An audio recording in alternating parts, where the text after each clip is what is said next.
Hello, meus Sig Lovers, tudo bem com vocês? Eu espero muito que sim.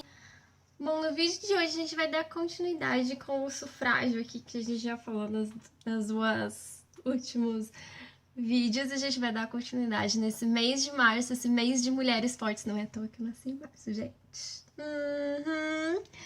E que eu adoro esse mês, porque é o meu mês e também é o mês das mulheres, né, gente? Ai, maravilhoso. Eu sou Bianca Gomes e este é o Garota Delicada.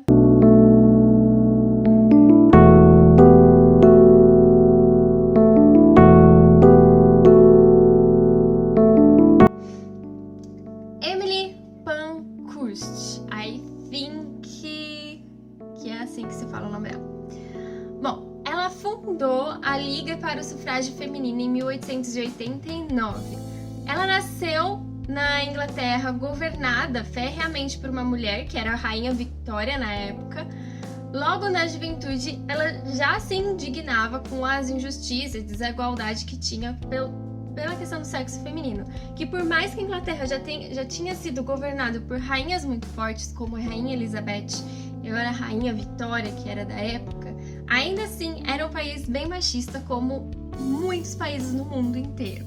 Ela nasceu em 1858 em Manchester. É a mais famosa das sufragistas.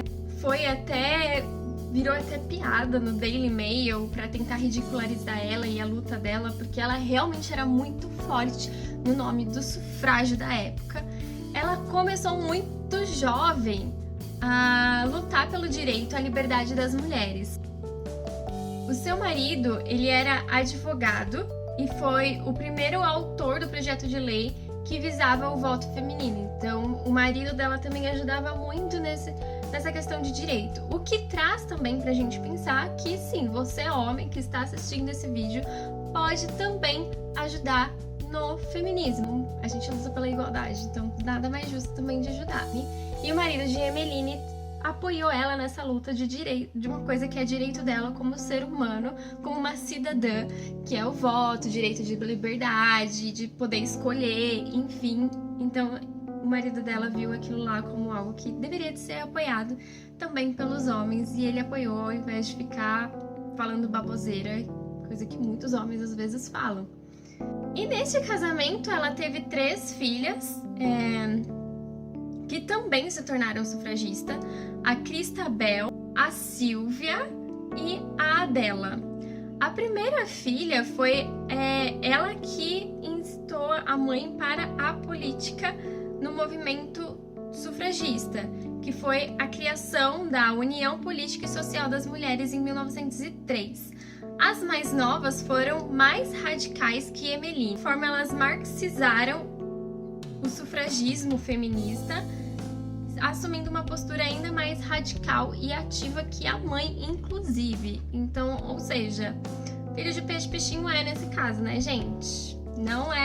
Esse não foi um caso de casa de ferreiro e espeta de pau. Entre 1892 e 1918, Emmeline ela já havia militado pelo Partido Liberal e depois no Partido Trabalhista Independente da Inglaterra, que foram formações políticas onde ela não deixou de lutar pelo direito do voto das mulheres e se manteve até então de uma forma bem pacífica até a fundação da referida Liga para os Votos das Mulheres. Até então elas estavam bem pacíficas, era só protesto, era só reivindicação de direito, mas nada estava acontecendo. E assim que elas se viram incapazes de alcançar os seus objetivos pela vida política, a Emmeline e as suas filhas passaram a agir de forma mais radical em suas lutas. E assim, elas tiveram ações públicas de grande impacto junto à grande população das mulheres que ali estava lutando junto.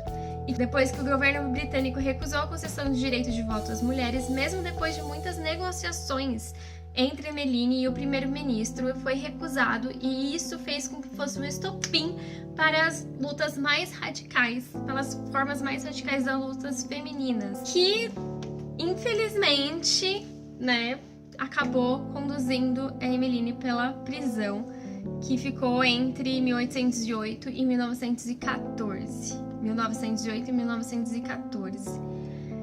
Então, em 14, ela mudou-se para os Estados Unidos assim que ela saiu da prisão e assumiu uma outra luta que é dos aliados da Primeira Guerra Mundial. Ela ficou de 1919 no Canadá até 1926. Porém, a concessão dos votos britânico para as mulheres a partir de 30 anos foi concedido em 1918, que foi se alcançado esse direito de voto. E, infelizmente, Emmeline, por mais que ela tenha lutado muito, foi presa, teve que sair do país, ela não pôde ver essa vitória acontecer na Inglaterra. Depois de 1926, ela retornou para a Inglaterra e acabou se candidatando no Partido Conservador. Gente, faz sentido. Enfim, tudo bem. Ela se candidatou pelo Partido Conservador da Inglaterra à Câmara dos Comuns e veio, infelizmente, a falecer 2 anos mais tarde, que foi em 1928. Ironicamente, nesse mesmo ano, o direito do voto feminino se estendia a cidadãos com mais de 21 anos de idade. Foi neste mesmo ano que a nossa Alzira Soriano foi eleita aqui no Brasil, antes mesmo de acontecer o sufrágio feminino.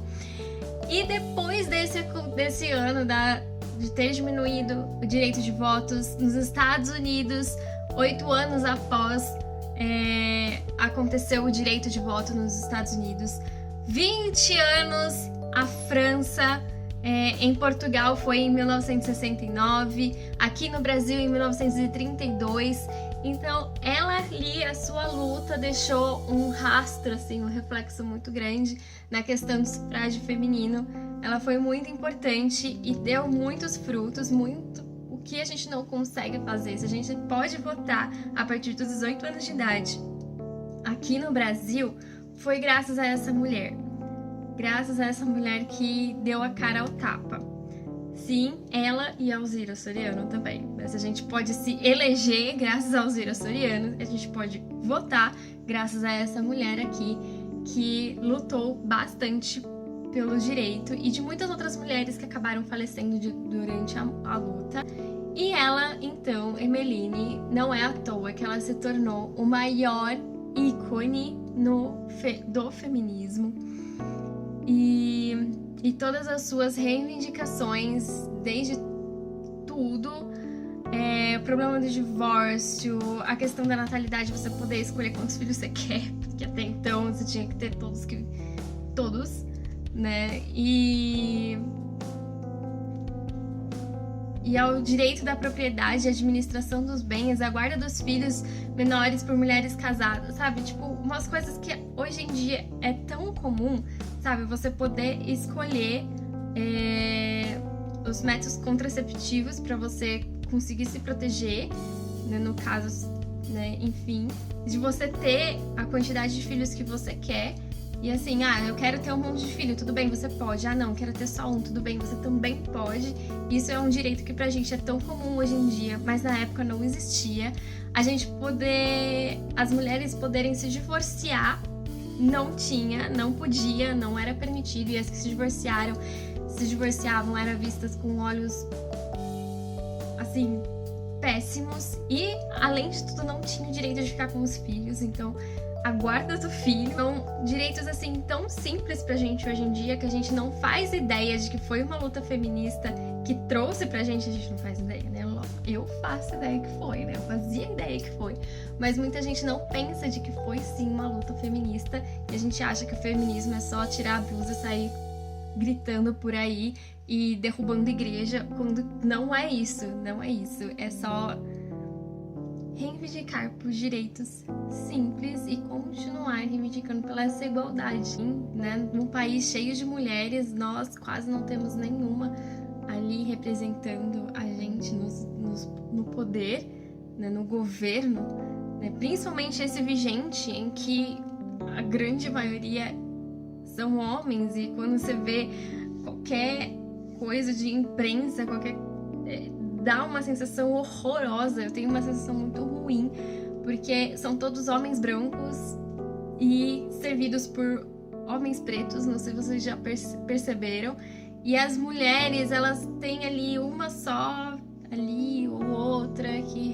recebem um mínimo de destaque só pra dizer que tem, só pra dizer que tem a representação feminina ali, quando na verdade elas nem são escutadas, elas nem são levadas em contas, enfim. Mesmo porque ideias delas são meio tira na cabeça.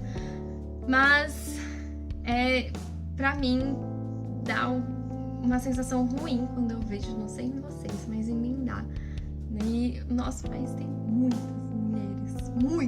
mulheres, e somos vulneráveis também, né? Fazemos parte da questão de vulnerabilidade, né? A gente morrem muitas mulheres simplesmente por ser mulher todos os dias e ninguém lembra disso.